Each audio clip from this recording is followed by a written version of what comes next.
પીવડાવ્યો નથી. આ મારા દિલ પર હાથ રાખીને હું કેમ છું. તો પણ લોકોએ મારા પર ભરોસો કર્યો.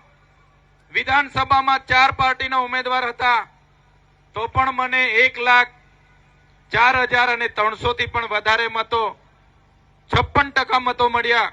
એવી જ રીતના મેં લોકસભા લડ્યો. લોકસભામાં મને ભારતીય જનતા પાર્ટી દ્વારા અનેક પ્રકારે યેન કેન પ્રકારે હેરાન કરવામાં આવ્યો.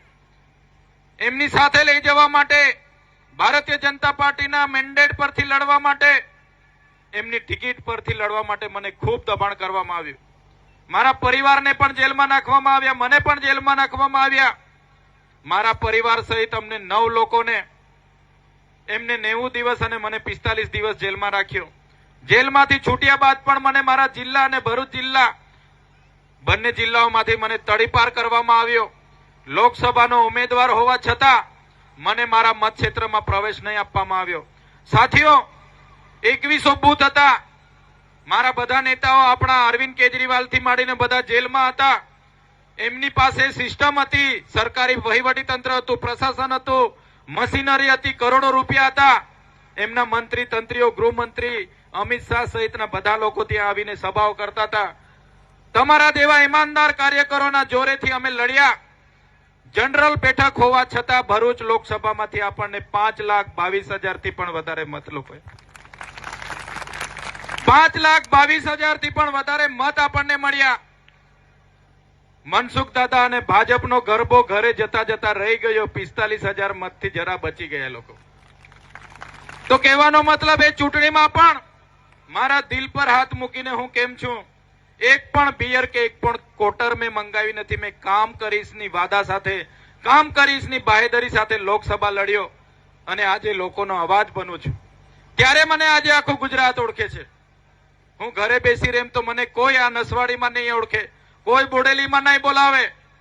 પણ જ્યાં પણ વિદ્યાર્થીઓ સાથે અન્યાય થાય, કર્મચારી સાથે અન્યાય થાય, ખેડૂત સાથે અન્યાય થાય, મહિલા સાથે અન્યાય થાય, આદિવાસી હોય, દલિત હોય, ઓબીસી હોય, એસસી હોય, એસટી હોય, રાજપૂત સમાજ હોય કે પટેલ સમાજ હોય, જેની પણ જ્યાં પણ જરૂર પડે છે અમને બોલાવે છે. અમે એમના માટે લડીએ છીએ.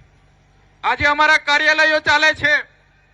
કોઈ પણ જગ્યાએ કોઈ કામ લઈને આવે એને અમે તમે ભાજપના છો કે કોંગ્રેસના છો, આપના છો કે બાપના છો કે બીટીપીના છો, કોઈને પૂછ્યા વગર આજે પણ અમે કામ કરીએ છીએ. આજે વિધાનસભામાં પણ અમે બોલીએ છીએ. અમે કામની રાજનીતિ કરીએ છીએ. અમે રાજકારણમાં આવ્યા છે એનો મતલબ એવો નથી કે અમને ટિકિટો મળે ને અમે ધારાસભ્ય બનીને બેસી રહીએ. તો સાથીઓ, પ્રશ્નો ઘણા છે, ચર્ચાઓ ઘણી છે.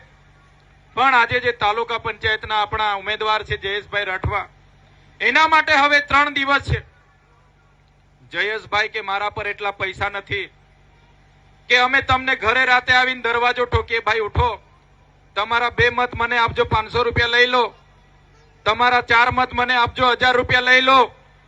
એટલા પૈસા અમારી પાસે નથી કે તમને રાતે ઉઠાવીને અમે પૈસા આપીશું.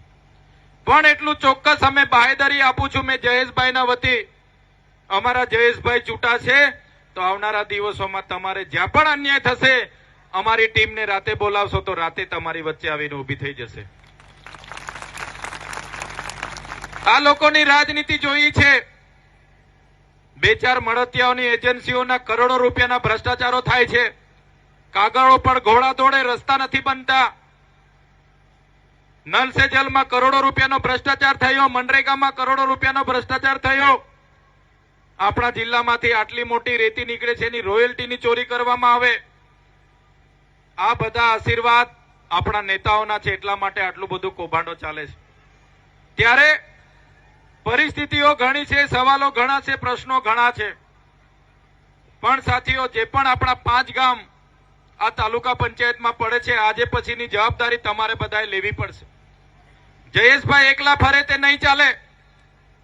તમારે પણ તમારા સગાવાલા હશે, તમારી બેન દીકરીઓ બાજુના ગામમાં હશે, બાજુના ગામમાંથી કોઈ વહુ આપણી બાજુમાં લાવ્યા હશે, એમને પણ કહેવું પડશે કે તમે પણ ફોન હાથમાં લઈને વાત કરો, આપણા જયેશભાઈને જ લાવવાના છે.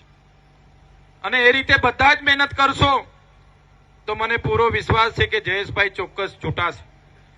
શાસક પક્ષના લોકો તમે જોયું છે લોકશાહીનું હનન કરે છે. આજે ગુજરાતમાં નગરપાલિકાઓ અને તાલુકા જિલ્લાની પેટા ચૂંટણીઓ આવી. આ ચૂંટણીઓમાં ભાજપના ઉમેદવારોને બિનહરીફ કરવા માટે આ લોકોએ ખૂબ ધમ પછાડા કર્યા છે.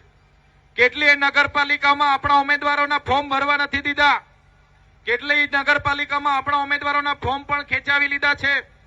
કેટલી જગ્યાએ આપણા ઉમેદવારોને લઈ જઈને દાબ દબાણ કરીને સામ દામ દંડ ભેદ નીતિ અપનાવીને ભાજપના ઉમેદવારના સમર્થક છે એમ કરીને વિડીયો બનાવીને ફરતા કરે છે. કોઈએ ગભરાવાની જરૂર નથી. અમે પણ લડીએ છીએ ને આવનારા દિવસોમાં પણ લડીશું. અમે પણ કોઈનું ખોટું કર્યું નથી, એટલે કોઈના બાપથી આપણે ડરવાની જરૂર નથી.